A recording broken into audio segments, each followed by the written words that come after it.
CMR ఇప్పుడు మరింత వైభవంగా విశాలంగా మన ఉప్పల్లో గ్రాండ్ రీఓపెనింగ్ 28 మార్చ్. నేను మంత్రిగా ఉన్న మీరు మినిస్టర్గా ఇచ్చినప్పుడు మన రాప్తా నియోజకవర్గంలో దాదాపు ఎక్కడా కూడా జరగలేదు సార్.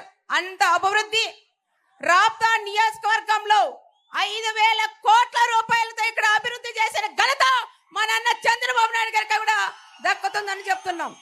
అదేవిధంగా ఈ మన తెలుగుదేశం ప్రభుత్వంలోనే దాదాపు పేరూర్ ప్రాజెక్టుకి 804 కోట్ల రూపాయలు కూడా శాంక్షన్ చేసిన మా అన్న చంద్రన్నను కూడా మేము గొప్పగా చెప్తున్నాం సార్.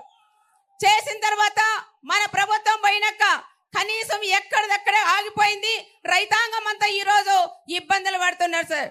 దానికన్నా ముఖ్యంగా భూములు ఇచ్చిన రైతన్నలు వాళ్ళకి ఎప్పుడు కూడా నేను పాదాభివందనం చేస్తాను సార్. డబ్బులు ఇంతవరకు 1 రూపాయి రాకపోయినా మళ్ళీ మన సార్ చంద్రబాబు నాయుడు గారు వస్తారు, మాకు డబ్బులు వస్తాయనేది ఒక ఆశతో నమ్మకంతో మా రాప్తాల్లో కూడా ఉన్నారు సార్. అదే విధంగా సోమరవన్నపల్లి రిజర్వాయర్ కూడా అది పూర్తి చేయించాలని ప్రత్యేకంగా మా రైతులందరి తరపున నేను సార్ కూడా నేను కోరుకుంటున్నాను. పుట్టకనం రిజర్వాయర్ కూడా అయింది సార్, అది కూడా క్యాన్సిల్ చేసి 3 ముక్కలు చేసిన ఘనత ఎవరంటే ఒక ప్రకాష్ రెడ్డి అని కూడా మనం చెప్పొచ్చు సార్.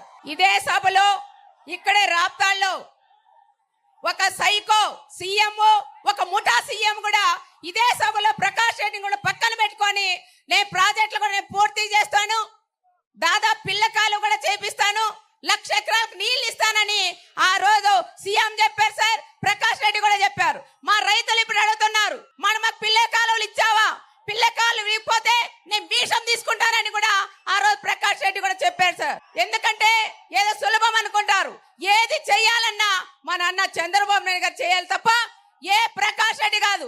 ఒక సైకో సీఎం, ఒక ముఠా సీఎం, ఒక ఫ్యాక్షన్ సీఎం కూడా ఫ్యాక్షన్ ని వ్యతిరేకించేది మన అన్న చంద్రబాబు నాయుడు గారు, ఫ్యాక్షన్ పోషించేది జగన్ రెడ్డి గారు అని కూడా మేమందరం కూడా గుర్తు చేస్తున్నాం సార్.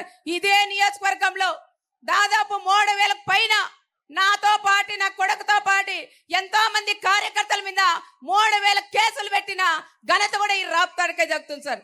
అనంతపురం జిల్లాలో కూడా ఎక్కడా కూడా లేదు.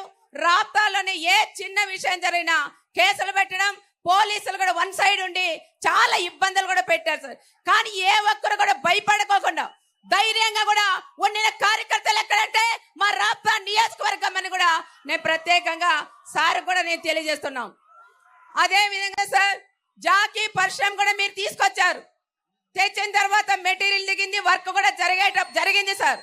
మిషన్ ని దిగిన తర్వాత ఈ ప్రభుత్వం వచ్చినాక ఎమ్మెల్యే వాళ్ళ సోదరులు కూడా దాదాపు 15 కోట్ల రూపాయలు డిమాండ్ చేశారు. కాబట్టి జాకీ కూడా ఈరోజు తెలంగాణ కూడా తరలిపోయిన విషయం, మళ్ళీ జాకీ ప్లేస్ లోనే మాకు మంచి పరిశ్రమ కూడా తీసుకొచ్చి ఇక్కడుండే ఈ ప్రాంతంలో ఉండే ఆడపిల్లలు కూడా ఆదుకునే బాధ్యత మీ భుజస్పందాల మీద కూడా వేసుకోవాలని ప్రత్యేకంగా సార్ కూడా అడుగుతున్నాం.